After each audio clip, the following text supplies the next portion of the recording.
নমস্কার, আমি অ্যাস্ট্রোলজার মনীষা শাস্ত্রী বলছি।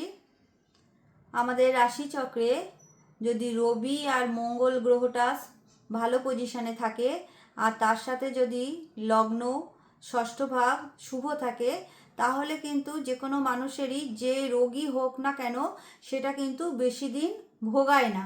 কিন্তু আমাদের রাশিচক্রে যদি সেই রবি আর মঙ্গল অশুভভাবে থাকে, দুর্বলভাবে থাকে, পাপপীড়িত হয়ে যায়, আর ষষ্ঠ ভাব আর লগ্ন ভাবও যদি অশুভ থাকে, নক্ষত্র যদি খারাপ থাকে, তাহলে কিন্তু আমাদের এই রোগটা কিন্তু দীর্ঘস্থায়ী হয়ে যায়। তখন কিন্তু ভীষণভাবে মানসিকভাবে মানুষ কিন্তু ভেঙে পড়ে। সুতরাং শরীরের সাথে কিন্তু আমাদের মনের একটা নিবিড় সম্পর্ক থাকে। যখন মানুষের শরীর খারাপ হয়ে যায় তখন কিন্তু সে ভীষণ খিটখিটে হয়ে যায়। তার মানে কি, দেখা যায় যে যেহেতু শরীরের সাথে মনের সম্পর্ক খুবই জোরালো, সেহেতু আমাদের রাশিচক্রটাকে ভালো করে দেখে নেওয়া দরকার। রাশিচক্রে আমাদের গ্রহ পজিশনগুলো কিভাবে আছে। অনেক সময় দেখা যায় মানসিক রোগী বা উন্মাদ রোগ যাকে বলে, সেগুলো কিন্তু আমাদের রাশিচক্রে যদি আমাদের লগ্নের পাশে যে নক্ষত্র, অনেক সময় রাশি তো নক্ষত্র জানেই, আমরা জানি সেই হিসাবে আমাদের নক্ষত্র হয়, সেই হিসাবে আমরা দশায় জন্মগ্রহণ করি। কিন্তু লগ্নের পাশেও কিন্তু একটা নক্ষত্র থাকে। সেই নক্ষত্র যদি লগ্নের সাথে অশুভভাবে থাকে, মানে লগ্নের সাথে যদি অশুভ নক্ষত্র থাকে, তাহলে কিন্তু আমাদের শরীরের দিকটা ভীষণভাবে নেগেটিভ হয়ে যায়। তার সাথে কিন্তু আমাদের দেখতে হয় আমাদের চতুর্থ ভাব যেহেতু মনের কারক গ্রহ, তার সাথে চন্দ্রটাকেও ভীষণভাবে দেখতে হয়। চন্দ্র কিন্তু মনের কারক গ্রহ, আর চতুর্থ ভাব থেকে আমরা কিন্তু সেই মনের বিচার করি।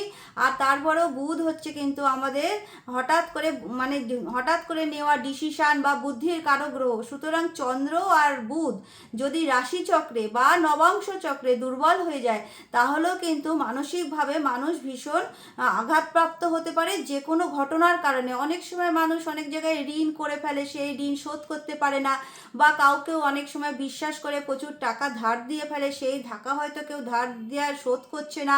অনেক সময় অনেকে প্রেমে আঘাত পায়। সেক্ষেত্রে যদি কারুর এই চন্দ্রের সাথে শনি, চন্দ্রের সাথে রাহু থাকে, বা ভীষণভাবে পাপ পীড়িত থাকে, চন্দ্র রাহু, চন্দ্র কেতু, চন্দ্র শনি, চন্দ্র বুধ শনি এগুলো যদি থাকে, তাদের কিন্তু মানসিক দৃঢ়তা অনেক কম থাকে।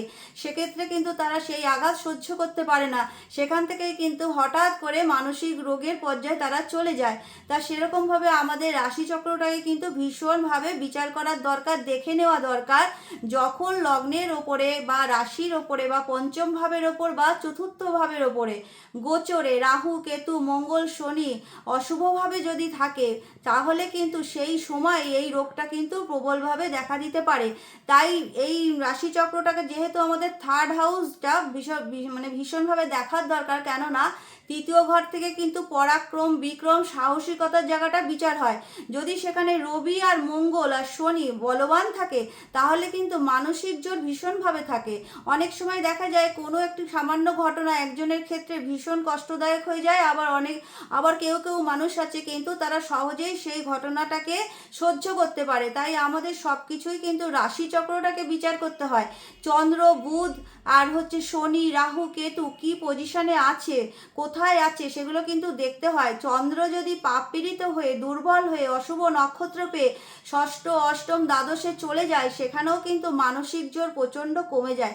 তাই জন্যে মানসিক জোর কমে গেলে কিন্তু যে কোনো আঘাতই কিন্তু তাদের ক্ষেত্রে সহ্য করা মুশকিল হয়ে যায়। সেখানে কিন্তু উন্মাদ রোগের মতো রোগ এসে চলে আসে।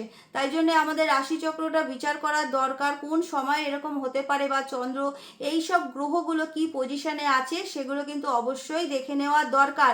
তাহলে কিন্তু হঠাৎ করে কোনো বিপদ আসার আগে আপনারা জানতে পেরে যাবেন যে সময়টা আপনাদের কেমন যাচ্ছে, বা আপনাদের রাশিচক্রটায় কি অবস্থায় আছে গ্রহগুলোর পজিশন। এগুলো জানতে পারলে কিন্তু আগের থেকে অ্যালার্ট হয়ে আপনারা চলতে পারবেন এবং ভালো থাকতে পারবেন।